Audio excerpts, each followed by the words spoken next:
बच्चों इसके पहले वाले भाग तक हमारा अध्याय संख्या 8 पूर्ण हो चुका था। वहीं उसमें हमने देखा जो परमेश्वर का विचार है वो किस प्रकार से उपमहाद्वीप के क्षेत्र में आया, और दर्शन और भक्ति और जो इस्लाम और सूफी मत है इनके द्वारा जो भक्ति के अनेक रूप हैं यहाँ पे जो विकसित किए गए उन सभी के बारे में हमने अध्ययन किया। वहीं जो यूरोप का जो ईसाई धर्म है उसमें मार्टिन लूथर के द्वारा जो 15वीं और 16वीं शताब्दी में जो धार्मिक सुधार आंदोलन चलाया गया उनके बारे में भी हमने अध्ययन किया। वहीं इस भाग में हम शुरू करेंगे बच्चों इस अध्याय के जो अभ्यास प्रश्न है उनके बारे में।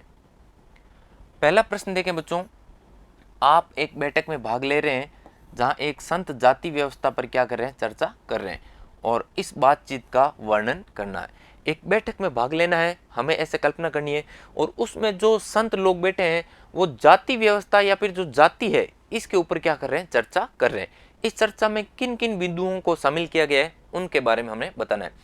जाति व्यवस्था के द्वारा समाज को ऊंच नीच के स्तरों में वर्गीकृत किया गया है। समाज को ऊंच नीच समुदायों में बांटना उपयोगी नहीं है। जाति व्यवस्था के अनेक दुष्प्रभाव भी होते हैं। कुछ नियम ब्राह्मणों ने अपने हितों को बनाए रखने के लिए बनाए हैं, इन्हें समाज में सद्भाव बढ़ाने के लिए समाप्त किया जाना चाहिए। तो कुछ इस प्रकार से इस बैठक के क्या हो सकते हैं, बिंदु हो सकते हैं। अब शुरू करते हैं प्रश्न संख्या 1, जिनमें क्या करना है, मिलान करना है। बात करें सर्वप्रथम बुद्ध की, तो बुद्ध क्या है बच्चों, सामाजिक अंतरों पर सवाल उठाने वाले महत्वपूर्ण संत हैं। शंकरदेव की बात करें तो ये असम के प्रमुख संत हैं जिन्होंने नामगर पद्धति को लागू किया। निजामुद्दीन औलिया महत्वपूर्ण सूफी संत हैं। नैनारों की बात करें तो ये क्या है, शिव की पूजा करने वाले लोग हैं। अलवारों की बात करें तो ये हैं वैष्णव संत। नैनार और अलवार क्या है, दक्षिण भारत के प्रमुख भक्ति आंदोलन हैं। प्रश्न संख्या 2, रिक्त स्थानों की पूर्ति करो। शंकर समर्थक थे, अर्थात शंकर देव या फिर शंकराचार्य अद्वैतवाद। शंकराचार्य किसके समर्थक है बच्चों, अद्वैतवाद के समर्थक हैं। रामानुज की बात करें तो ये जो अलवार संत हैं इनके द्वारा क्या थे, प्रभावित थे। वीर शैव मत, इसके समर्थकों की बात करें तो सर्वप्रथम हम बात करेंगे बसवन्ना, जो अलमा प्रभु हैं, और सबसे अंत में है बच्चों अक्कमहादेवी। ये क्या है, वीर शैव आंदोलन के समर्थक लोग हैं। महाराष्ट्र में भक्ति परंपरा का एक महत्वपूर्ण केंद्र था पंढरपुर। पंढरपुर महाराष्ट्र का एक महत्वपूर्ण केंद्र है भक्ति परंपरा का। प्रश्न संख्या 3, नाथपंथियों, सिद्धों और योगियों के विश्वासों और जो आचार व्यवहार है इनका वर्णन करना है। तो देखें, इन्होंने बच्चों साधारण तर्क और वितर्क के आधार पर जो रूढ़िवादी धार्मिक कर्मकांड और सामाजिक व्यवस्था थी इनका क्या किया था, विरोध किया था। इन्होंने संसार का परित्याग करने और संन्यास लेने का भी क्या किया था, समर्थन किया था। इनके विचार से जो निराकार परम सत्य है उसका चिंतन मनन और उसके साथ एक हो जाने की अनुभूति ही क्या है, मोक्ष प्राप्ति का मार्ग है। योगासन, प्राणायाम, चिंतन और मनन जैसी क्रियाओं के माध्यम से मन और शरीर को कठोर प्रशिक्षण देने की आवश्यकता पर इनके द्वारा क्या दिया गया, बल दिया गया। इनके द्वारा जो रूढ़िवादी धर्म की आलोचना की गई उसमें भक्ति मार्गीय धर्म के लिए आधार भी तैयार किया गया, जो आगे चलकर उत्तर भारत में क्या हुआ, लोकप्रिय हुआ। प्रश्न संख्या 4, कबीर द्वारा अभिव्यक्त प्रमुख विचार क्या क्या थे, उन्होंने इन विचारों को कैसे अभिव्यक्त किया। जो कबीर हैं संत, इनके विचारों को यहाँ पे दिखाना है। प्रमुख धार्मिक परंपरा और जो आडंबरपूर्ण धर्म है इनका सभी भक्तों के द्वारा क्या किया जा रहा है, संतों के द्वारा इनका खंडन किया जा रहा है। तो कबीर के द्वारा भी इनका क्या किया गया, खंडन किया गया। ब्राह्मणवादी हिंदू धर्म और इस्लाम दोनों की जो आडंबरपूर्ण पूजा के जो साधन है इन सभी का कबीर के द्वारा मजाक उड़ाया गया। निराकार परमेश्वर में इनका विश्वास होता था। उपदेश दिया कि जो भक्ति के माध्यम से ही केवल और केवल मोक्ष या फिर मुक्ति प्राप्त की जा सकती है, अर्थात इनका मुख्य बल भी किस पर है, भक्ति पर ही था। और इन विचारों को आम आदमियों द्वारा आसानी से समझी जाने वाली जो भाषा है बोलचाल की हिंदी, इसमें इनके द्वारा काव्य रचनाओं को अभिव्यक्त किया गया और कभी कभी रहस्यमयी भाषा का प्रयोग भी इनके द्वारा किया जाता रहा था। प्रश्न संख्या 5, सूफियों के प्रमुख आचार विचार क्या थे? सूफी जो संत हैं उनके आचार विचारों की बात करें तो ये मुस्लिम रहस्यवादी थे। धर्म के जो बाहरी आडंबर है इनके द्वारा भी इनको अस्वीकार किया गया। ईश्वर के प्रति प्रेम, भक्ति और सभी मनुष्यों के प्रति क्या रखना है? दया भाव रखना है, इनके ऊपर ही इनका बल था। वे ईश्वर के प्रति ठीक उसी प्रकार से जुड़े रहना चाहते थे जिस प्रकार एक प्रेमी दुनिया की परवाह किए बिना अपनी प्रियतमा के साथ में जुड़ा रहना चाहता है।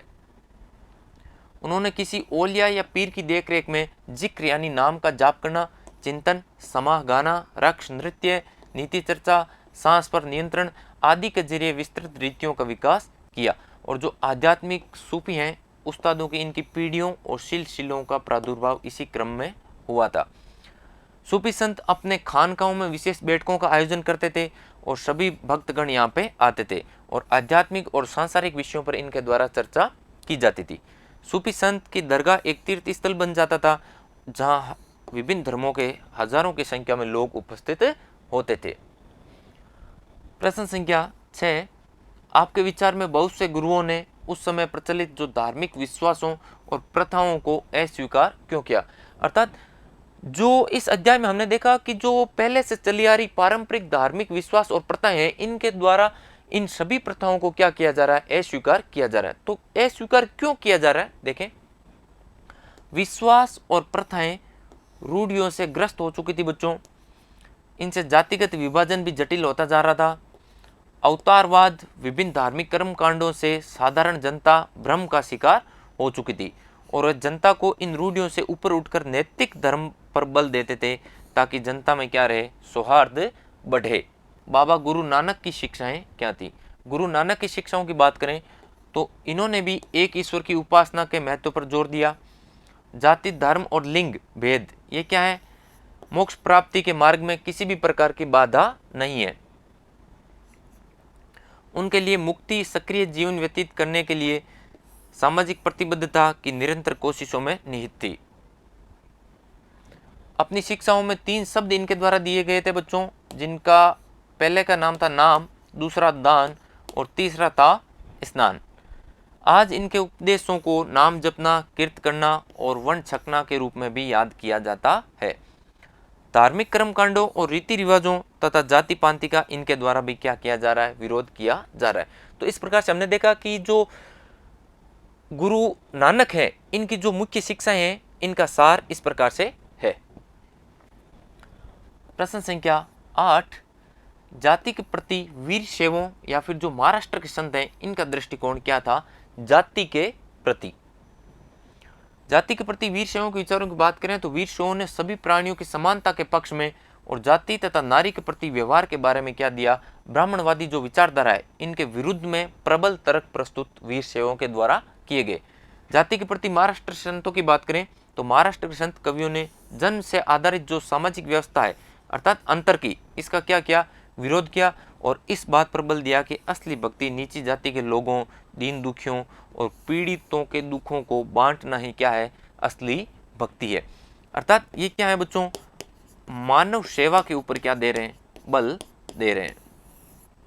उन्होंने मानवतावादी विचारों को रखते हुए जातिगत भेदभाव का भी क्या किया? विरोध किया। प्रश्न संख्या 9, आपके विचार से जन साधारण ने मीरा की याद को क्यों सुरक्षित रखा? तो इस प्रश्न में जो मीराबाई की मूल शिक्षाएं हैं उनको हमें बताना है। मीरा ने अपने गीतों के द्वारा उच्च जातियों की जो रूढ़ियां और रीतियां हैं इनको खुली चुनौती दी।